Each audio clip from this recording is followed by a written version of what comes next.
sahabat dan saudaraku, saya di sini sudah bersama Ustadz Odang Fatullah dan bersama Ibu Astri tentunya.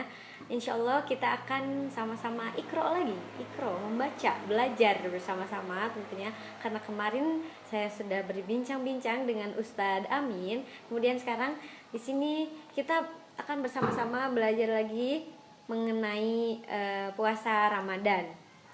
Assalamualaikum Pak Ustadz. Waalaikumsalam warahmatullahi wabarakatuh. Assalamualaikum Ibu. Oke, pertama nih Pak Ustadz nih, saya mau nanya apa sih keutamaan puasa Ramadan itu? Oke, baik. Bismillahirrahmanirrahim. Assalamualaikum warahmatullahi wabarakatuh. Tentang keutamaan puasa Ramadan. Sebenarnya cukup banyak sekali ya. Tapi akan saya sampaikan salah satunya saja, sebagaimana yang pernah disampaikan oleh Rasulullah SAW, yang artinya barang siapa berpuasa Ramadan penuh dengan iman, ya, dengan keikhlasan, benar-benar hanya karena Allah semata, maka dia akan diampuni dosa-dosanya. Itu diantaranya ya, salah satu keutamaan puasa Ramadan. Menurut Ibu nih, yang pernah Ibu rasain misal keutamaannya itu manfaatnya apa gitu misal? Dari segi kesehatan juga ya, bisa ini membuat pencernaan kita lebih ini lagi lancar, pola makan lebih teratur ya, dengan adanya puasa kita bisa menahan hawa nafsu juga gitu ya. Keutamanya tentu sangat banyak ya, keutamaan dan manfaat puasa Ramadan itu. Nah, di bulan Ramadan itu kalau sebelum mau puasa kan itu kita tuh biasanya diwajibkan untuk diharuskan ya untuk sahur ya gitu. Sunnah ya, tapi itu ya diharuskan, diutamakan juga. Nah, kalau sahur itu kan suka ada imsaknya ya Pak Ustadz ya. Terus kadang orang-orang tuh sebenarnya waktu imsak itu pas azan subuh atau emang ada waktu tertentu buat imsak? Karena kadang ada orang yang baru azan subuh, nggak apa-apa masih makan kan, azannya juga baru mulai gitu kan, nunggu qomat aja gitu kan, masih bingung ya. Kita tuh kadang masih bingung gitu. Jadi sebenarnya waktu imsak yang baik itu di saat seperti apa gitu Pak Ustadz? Imsak itu kan artinya menahan ya, menahan untuk memulai berpuasa. Nah, itu sebenarnya pas waktu masuk adzan subuh. Tetapi kenapa para ulama memberikan jeda waktu imsak itu misalnya 5 menit sebelum adzan subuh? Itu dimaksudkan untuk supaya berhati-hati ya, supaya berhati-hati agar orang yang sahur itu tidak kebablasan ya, karena sudah ada jeda waktu ya. Padahal sebenarnya ketika dalam waktu imsak itu 5 menit lagi ke adzan subuh, sebenarnya itu masih sah-sah saja untuk minum ataupun makan ya. Jadi kenapa ulama memberikan waktu imsak itu sebelum adzan subuh misalnya 5 menit? Karena tujuannya untuk supaya berhati-hati agar tidak kebablasan. Isyarat gitu ya Pak Ustadz ya? Ya, bukan syarat ya. Isyarat ya, gitu. Isyarat bahwa untuk siap-siap berpuasa ya. Menahan ya. Dan tentunya itu dimulai dari terbitnya matahari ya? Bukan dari terbit matahari. Jadi waktunya berpuasa itu, menahan puasa itu ketika pas mau menjelang adzan subuh. Itu. Kalau terbit matahari kan setelah subuh. Oh iya. Soalnya kan ada ya dalam doa niat puasa gitu, ada dari awal terbit fajar sampai terbenam matahari. Nah, itu kan saya kadang terbawa-bawa suasana. Iya, itu kan, kalau fajar itu kan bukan berarti matahari. Oh iya. Fajar itu waktu subuh itu sudah waktu fajar. Ya, waktu fajar ketika sholat sunnah fajar itu kan.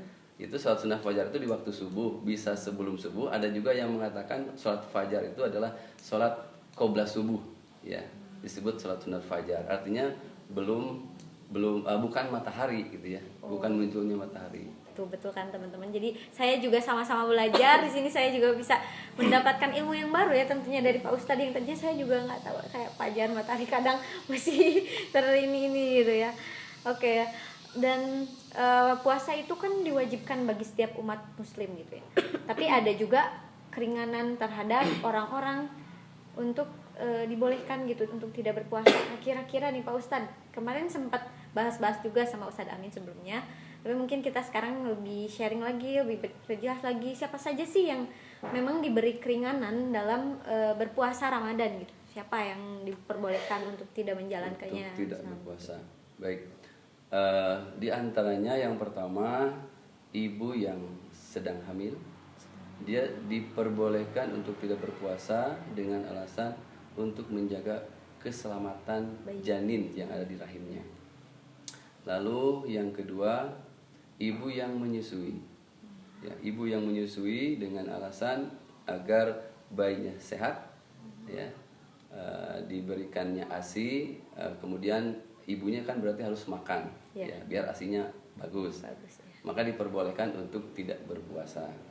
Ada lagi ketika orang yang sedang bepergian, ya, bepergian tentunya yang bersifatnya satu yang bepergian yang tidak haram, yang kedua bepergiannya jarak jauh, misalnya sampai keluar kota, keluar Jawa, ya, maka kalau misalnya dia tidak mampu ataupun dia merasakan benar-benar berat untuk berpuasa, maka diperbolehkan untuk dibatalkan saja puasanya. Tetapi jika dia mampu untuk berpuasa sekalipun dia bepergian, maka itu wa antasumu khairul lakum. Berpuasa lebih baik bagimu. Jadi kalau kuat berpuasa lebih bagus ya. Tapi kalaupun dibatalkan puasanya itu ada rukhsah, ada keringanan. Begitu diperbolehkan. Tapi bepergiannya sekali lagi yang jauh ya, bukan hanya dari sini baru dari rumah ke pasar yang jarak tempuhnya hanya 1-2 kilo, lalu berbuka, ya itu tidak termasuk. Berarti itu ada jarak tertentu gitu. Jarak tertentu. Betul. Misalnya kita pergi ke luar negeri gitu kan, di bulan Ramadan, ya ternyata di perjalanan tuh benar-benar badan tuh lemes, ya maka antisipasi daripada nanti pingsan begitu ya, maka dibolehkan untuk berbuka. Selain itu untuk lanjut usia juga apakah diperbolehkan? Termasuk ya orang yang sudah lanjut usia. Jadi kan pertama yang diwajibkan berpuasa itu orang muslim ya, yang sehat, yang kuat, yang berakal gitu, itu wajib berpuasa. Nah kalau orang yang tidak diwajibkan berpuasa, itu lansia tidak diwajibkan, bukan lagi diperbolehkan berbuka, bukan lagi, tapi tidak diwajibkan berpuasa karena sudah lansia. Begitu, karena sudah lansia. Jadi tidak diwajibkan. Tidak diwajibkan berpuasa. Karena kalaupun dia puasa ya memaksakan lalu berbuka, apalagi nanti untuk mengqadha kan usianya semakin tua. Ya, maka tidak diwajibkan sekaligus ya, tidak diwajibkan. Bukan dibolehkan berbuka, justru tidak diwajibkan berpuasa. Itu. Anak kecil juga tidak diwajibkan berpuasa. Nah, siapa lagi yang tidak diwajibkan berpuasa? Orang gila tidak diwajibkan berpuasa. Jadi kalau ada orang yang tidak berpuasa, lansia bukan, orang sakit bukan, anak kecil bukan, berarti yang keempat dia orang gila. Gitu. Oh iya betul. Oke. Tapi tentunya untuk yang tidak berpuasa pun yang mungkin diberi keringanan itu pasti tentunya akan ada kewajiban untuk mengqadha ya. Mengqadha, membayar. Terus itu untuk membayar. Nah, dalam puasa mengqadha itu kalau misalkan lupa sahur gimana ya Pak Ustadz? Apa itu boleh-boleh saja atau diharuskan? Kan kalau di bulan Ramadan emang sudah serentak gitu dan kadang diharuskan gitu. Kalau kuat nggak apa-apa, nggak harus sahur juga. Berarti nggak apa-apa ya kalau misalkan di bulan itu. Oke, kemudian kalau misalkan tidak mengkodok, kan ada yang namanya bayar fidyah ya Pak Ustaz. Nah, itu ketentuan-ketentuan. Yang bayar fidyah itu bagi perempuan tadi ya yang menyusui, dia tidak berpuasa, maka selain kodok berpuasa juga harus bayar fidyah. Bagi ibu yang yang hamil juga ya, selain membayar puasa juga membayar fidyah. Jadi harus dua-duanya itu. Harus dua-duanya. Karena tidak puasanya atas diri orang lain. Ya, bayinya itu. Bukan karena keselamatan dirinya sendiri. Seperti yang musafir kan itu untuk keselamatan dirinya sendiri. Ya, tidak puasanya. Tapi kalau ibu yang hamil, ibu yang menyusui, itu untuk keselamatan makhluk yang kedua, yaitu janin atau bayi yang baru lahir. Kecuali mungkin untuk wanita haid ya, kalau itu mah yang kodok aja gitu. Wanita haid hanya di kodok saja. Baik Pak Ustadz, terima kasih untuk jawabannya. Dan satu lagi, jangan menunda-nunda kodok, ya. Bagi siapapun yang tidak berpuasa pada bulan suci Ramadan karena alasan-alasan tertentu yang wajib diperhatikan di kodok ya, yang harus dibayar, maka tidak boleh ditunda-tunda sampai masuk lagi Ramadan tahun berikutnya. Kenapa? Karena nanti selain tetap wajib mengkodok tahun yang kemarin, juga berdosa. Bahkan ada lagi yang mengatakan kalau punya hutang ya, puasa misalnya 1 hari lalu tidak sempat membayar, keburu masuk lagi ke Ramadan tahun berikutnya, maka dia di bulan Syawalnya mengkodonya harus double ya. Ada yang mengatakan seperti itu. Jadi punya hutang 1 dibayarnya jadi harus 2. Ada juga yang nggak harus double ya, tapi tetap bayarnya sesuai dengan hutangnya. Kalau 1 hari ya 1 hari, tapi tetap berdosa. Begitu. Makanya jangan pernah menunda-nunda hutang puasa begitu. Ya, lebih baik kalau misalkan kita udah mampu Syawal, kalau bisa sambil puasa Syawal juga ya. Ini lebih cepat gitu loh. Mungkin ya, terima kasih Pak Ustadz atas sharingnya, ilmunya.